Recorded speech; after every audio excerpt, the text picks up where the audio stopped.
di 30 menit. Panglima, kita tadi sudah berbicara mengenai pertahanan negara. Namun sekarang kita beralih ke topik yang sedang menjadi perbincangan masyarakat. Yaitu mengenai wacana Dui fungsi TNI. Bagaimana Panglima menjelaskan hal tersebut kepada masyarakat? Wacana dui fungsi TNI. Padahal kita belum punya wacana. Ya. Kalau berbicara masalah dui fungsi, yang adalah dui fungsi ABRI. Itu sudah ke laut, sudah hilang, yang laut sudah. Sekarang adalah generasi profesional, sudah tidak ada lagi dui fungsi ABRI. Ya. Jadi yang saat ini banyak di kalangan masyarakat ya, dia bertanya-tanya apakah dui fungsi itu akan lahir kembali. Tentara itu politiknya adalah politik negara, ya, setuju kan? Ya. Sehingga dalam menjalankan tugas pokok dan fungsinya TNI ya, yang tertuang dalam pasal 7 UMP atau MSP itu adalah sesuai dengan keputusan politik. Ya. Tentara kan itu. Ya.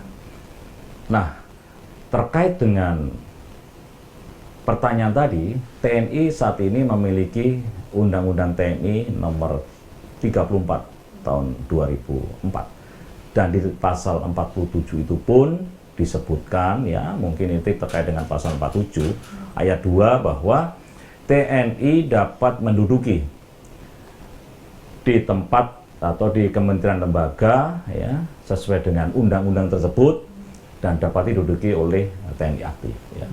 Ada 10 kementerian dan lembaga ya. Namun sekarang ini kenyataannya nggak 10 ya. Ada 12 karena 2 lembaga itu lahir itu setelah undang-undang TNI lahir. Namun sekarang juga sudah diduduki oleh anggota TNI ya, adalah BNPT dan Bakamla. Ya, karena apa? Karena BNPT dan Bakamla itu memerlukan keterlibatan TNI dalam rangka melaksanakan tugas pokoknya. Ya, BNPT mesti berkaitan dengan teroris ya. Ya, kan terkait dengan kekuatan TNI maupun Polri. Bakamla juga demikian ya. Karena itu juga terkait dengan tugas pokoknya dalam menjaga kedaulatan di laut. Ya, otomatis adalah TNI dan Polri ada di sana. Ya, itu sebetulnya kita melaksanakan menjalankan undang-undang. Tidak seperti dulu. Kalau di fungsi dulu adalah Pak Lurah, Pak Wali Kota, Pak Bupati, ya kan? Ya, tidak seperti itu. Oleh sebab itu, ya, ada lagi yang perlu saya sampaikan bahwa ada kementerian-kementerian juga yang lahir setelah Undang-Undang TNI lahir ya. Contohnya adalah Badan Nasional Pengelola Perbatasan. Itu prajurit saya semua di perbatasan itu. Untuk bisa melaksanakan koordinasi dengan Kementerian Dalam Negeri, ya kita harus ada pimpinannya di sana. Ya, kita mengajukan kepada DPR ya melalui mekanisme Kementerian Pertahanan dari pemerintah kemudian ke DPR. Kemudian yang kedua adalah merevisi nomenklatur. Dulu waktu Undang-Undang TNI itu lahir masih menyebutkan Basarnas. Saat ini adalah Badan Nasional Pencarian dan Pertolongan. Ya, dulu namanya Lemsanek ya, sekarang sudah Cyber. Ini kan perlu nomenklatur ini perlu dibetulkan sehingga direvisi. Tapi karena ketakutannya begitu tinggi, takut difungsi akan kembali lagi. Tidak seperti itu. Tidak seperti itu. Lalu bagaimana jika dikaitkan dengan kebutuhan saat ini? Saat ini ya sudah berjalan. Undang-Undang TNI nomor 34 2004 itu ada 10 kementerian lembaga yang diduduki oleh TNI aktif sudah berjalan.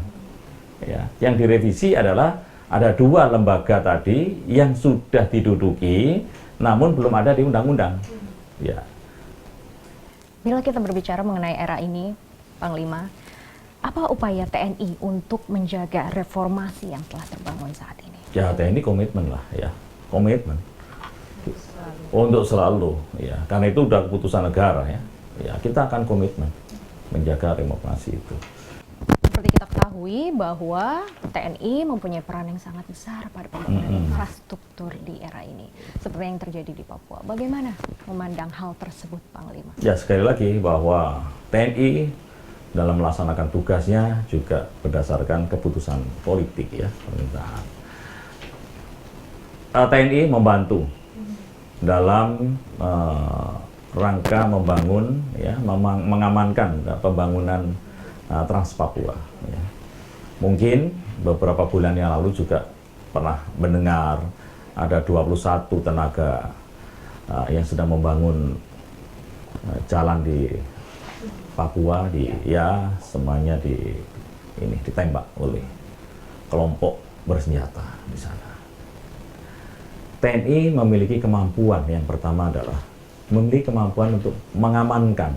Yang kedua adalah TNI memiliki kemampuan untuk membangun infrastruktur, karena kita memiliki batalion-batalion seni konstruksi, seni tempur ya. Nah, untuk itu karena melihat situasi di Papua itu juga dalam keadaan seperti yang kita ketahui bersama, masih ada kelompok kecil yang mengganggu di sana ya. Sehingga TNI berkepentingan untuk membantu pemerintah dalam rangka pembangunan Trans Papua tersebut. Ya, seperti kita ketahui, hari ini kami juga kehilangan 3 prajurit saya terbaik ya dalam menjaga stabilitas keamanan yang ada di sana. Ini satu bukti bahwa di sana masih ada gangguan, tapi dalam tanda petik gangguan tidak besar, hanya kecil. Tapi gangguan ini pun harus kita juga amankan, jangan mereka bereaksi. Ya.